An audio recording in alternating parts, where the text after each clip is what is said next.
आपलं विटा देशामध्ये नंबर 1 आलेलं स्वच्छ व सुंदर शहर विटा। अशा शहरात आपण गुंतवणुकीचा विचार करताय? नक्कीच तुम्ही प्राइम लोकेशन्सला फ्लॅट, दुकान, ऑफिस वगैरे शोधतच असाल। मग निश्चिंत रहा, गुणवत्ता, सचोटी, लोकेशन्स व सर्व पर्यायांसाठी विट्यातील नंबर 1 चा brand Shri Rajalakshmi construction group. शहरातील प्रत्येक प्रमुख ठिकाणी आम्ही आहोतच। मायनी रोड, यशवंतनगर, भाजी मंडई, छत्रपती शिवाजी महाराज चौक व एसटी स्टँड नजीक। आणि हो, आपल्या गरजे व बजेटनुसार रेसिडेन्शियल व कमर्शियल सर्व पर्याय उपलब्ध। गुंतवणुकीतील विश्वास आणि समाधानासाठी डोळे झाकून एकच नाव, श्री राजलक्ष्मी ग्रुप विटा। काल ज्या पद्धतीनं ते वाचाळवीरांचं जयंत पाटील साहेब, त्याच्याबरोबर कैलासवासी राजाराम बापूंच्या चारित्र्यावर या ठिकाणी चिंतोडे उडवले, खरं तर त्याचा आज निषेध करण्यासाठी आम्ही सगळेजण आज एकत्रित आलेलो।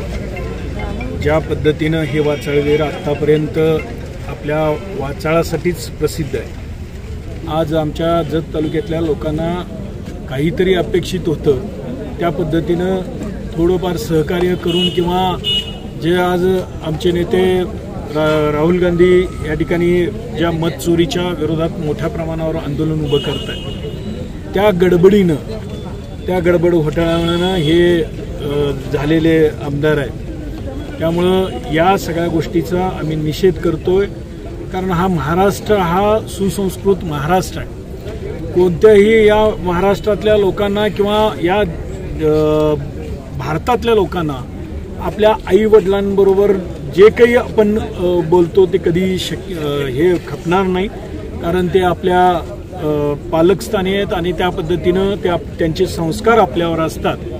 आणि त्या पद्धतीनं जे आज त्या वाचाळवीरांनी जे काही वक्तव्य केलं, आज त्याचा जाहीर निषेध या निमित्तानं आम्ही करतो। खरं तर इतके तास उलटून गेलेले आहेत, या वक्तव्यानंतर संताप व्यक्त होतोय, अनेक महत्त्वाचे नेते त्याबद्दल भाष्य करत आहेत, मात्र मुख्यमंत्री अजूनही त्याबद्दल कोणतंही वक्तव्य करत नाही, दिलगिरी व्यक्त करत आहेत। मूकसंमती आहे असं म्हणायचं का एकूणच या सगळ्या? खरं तर ज्या पद्धतीनं आज राज्याचे मुख्यमंत्र्यांनी आज जातीमध्ये तेढ निर्माण केलेली आहे, एकीकडं Maratha versus OBC versus Banjara versus Dhangar versus अशा ज्या काही आज ही तेढ निर्माण करण्याचं काम त्यांनी केलेलं आहे। आज त्याचाच एक भाग म्हणून हे वाचाळवीर त्याच्यातलेच एक जे तयार केलेलं प्यादं असं म्हणायला काही हरकत नाही। असे या निमित्तानं हे खरं तर या निमित्तानं मुख्यमंत्र्यांचाच आम्ही निषेध करतो, कारण ज्या पद्धतीनं हे वाचाळवीर बडबडत आहेत, जिथं जाईल तिकडं बघा तुम्ही, जिथं त्यांनी कार्यक्रम घेतले, आज महाराष्ट्रात ते फिरतायत, त्या पद्धतीनं एक वेगळ्या पद्धतीचं ज्या त्या समाजामध्ये तेढ निर्माणाचं करण्याचं काम हे वाचाळवीर करतात। या मतदारसंघातील अधिकाऱ्यांवर कुठेतरी दबाव निर्माण या लोकप्रतिनिधींकडून केला जातो का? कशा पद्धतीचं वातावरण अधिकाऱ्यांमध्ये आहे एकूणच गेल्या काही दिवसापासूनची सगळी परिस्थिती बघतो? कैलासवासी अवधूत वडरांचं ते 26-27 वर्षाचे होते, खरं तर आत्महत्या कशासाठी केली किंवा काय केली हे VC चालू असताना ते उठून आले, परत त्यांच्या आई आल्या, त्यांच्या व्हिडिओना त्याची कल्पना दिली की उद्या काय झालं तर ह्याचं सगळे जबाबदार तुम्ही असाल असं सांगितलं होतं। पण त्या संबंधित प्रशासनाच्या अधिकाऱ्यांचं काम होतं की त्यांना थांबवणं, त्यांचं समजूत काढणं किंवा जे काही तुमची इन्क्वायरी होईल त्या पद्धतीनं कारवाई होईल। पण आज आमच्या जत तालुक्याची परिस्थिती जर बघितली की जे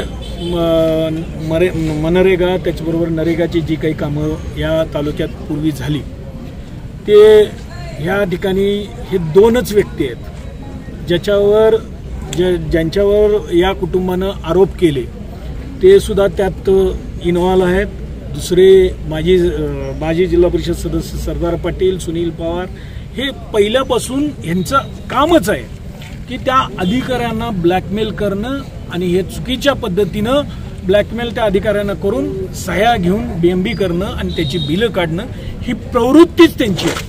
आज जवळजवळ नाही म्हटलं तर कोट्यावधीचा ह्याच्या सुद्धा आधी हे 2016 पर्यंत जर सगळं बघितलं तर कोट्यावधीचा निधी अशा पद्धतीची कामं करून या निमित्ताने या दोघांनी लाटलेला आहे. स्वर्गीय राजाराम बापू पाटील यांचं महाराष्ट्राला जे योगदान आहे ते अखंड महाराष्ट्रात ज्ञात आहे. खरं तर ज्या काल आमदारांनी टीका केली ती अतिशय घाणेरड्या प्रकाराची टीका होती. संपूर्ण महाराष्ट्राला, जत तालुक्याला त्यामुळे मान खाली घालावी लागली. वास्तविक पाहता जे या तालुक्याचे विद्यमान आमदार आहेत त्यांच्याकडे मुळात विकासाचं धोरण नाही. मुळात पडळकर हे अपघातानं निवडून आलेले आहेत आणि ज्या पद्धतीने मतांची चोरी झाली त्या मतांच्या चोरीमध्ये निवडून आलेला हा आमदार आहे. त्याच्याकडे विकासाचे मुद्दे नसताना नेहमी आदरणीय शरदचंद्रजी पवार साहेब असतील, आदरणीय जयंतरावजी पाटील साहेब असतील यांच्यावरती तो वारंवार टीका करत आलेलाच आहे. पण काल त्याने त्याचा बुद्धिमत्तेची पातळी ओलांडलेली आहे आणि खऱ्या अर्थानं त्याची जी अवकात आहे ती त्यांनी काल या ठिकाणी दाखवलेली आहे या पोलीस स्टेशनच्या प्रांगणामध्ये. मुळात एखाद्या कुणावरतीही मुळात हे बोलू नये, पण स्वर्गीय राजाराम बापूंच्या बाबतीत अशा प्रकारचं घाणेरडं कृत्य करणं हे महाराष्ट्राला खपणारं नाही. आणि सगळ्यात महत्वाचं म्हणजे या जत तालुक्यामध्ये, ज्या तालुक्यामध्ये वीज राजाराम बापूंनी आणली, ज्या तालुक्यामध्ये अनेकांच्या घरामध्ये उजेड जरी दिलाच पण शिक्षणाचा उजेड देण्याचं काम स्वर्गीय राजाराम बापूंनी केलं, त्याच राजाराम बापूंच्या बाबतीत अतिशय घाणेरड्या पद्धतीनं जे वक्तव्य पडळकरांनी केलं, खरं तर माझ्या तोंडामध्ये पडळकर हे नाव घ्यावंसं वाटत नाही, इतक्या प्रकारचं घाणेरडं वक्तव्य पडळकरांनी या ठिकाणी केलंय त्याचा आम्ही जाहीर निषेध करतोय.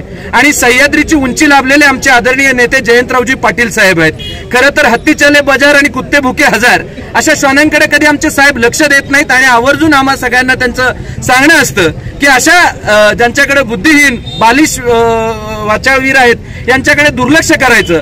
पण इथून पुढच्या काळामध्ये एक राष्ट्रवादी युवक काँग्रेसचा जिल्हा अध्यक्ष या नात्यानं मी पडळकरांना आणि या निमित्तानं या राज्याचे मुख्यमंत्री देवेंद्रजी फडणवीस यांना एक विनंती करतोय आणि इशारा देतोय. ज्या महाराष्ट्राला स्वर्गीय वसंतदादा असतील, स्वर्गीय यशवंतरावजी चव्हाण साहेब असतील, आमच्या जिल्ह्यामध्ये स्वर्गीय पतंगरावजी कदम साहेब असतील, स्वर्गीय आराराबा असतील, ही चांगली परंपरा लाभलेला आमचा जिल्हा आहे, सुसंस्कृत आमचा जिल्हा आहे, सुसंस्कृत आमच्या जिल्ह्याचं राजकारण आहे. आपण अशा वाचावीरांच्या माध्यमातून, आपण सोडलेल्या श्वानांच्या माध्यमातून महाराष्ट्राची संस्कृती बिघडवत आहात. यांना लवकरात लवकर आळा घाला, अन्यथा ही सगळी भूमिका RSSची आणि भाजपाची आहे असं आम्ही समजू. याच्यावर लवकरात लवकर महाराष्ट्राच्या मुख्यमंत्र्यांनी उत्तर देणं अपेक्षित आहे.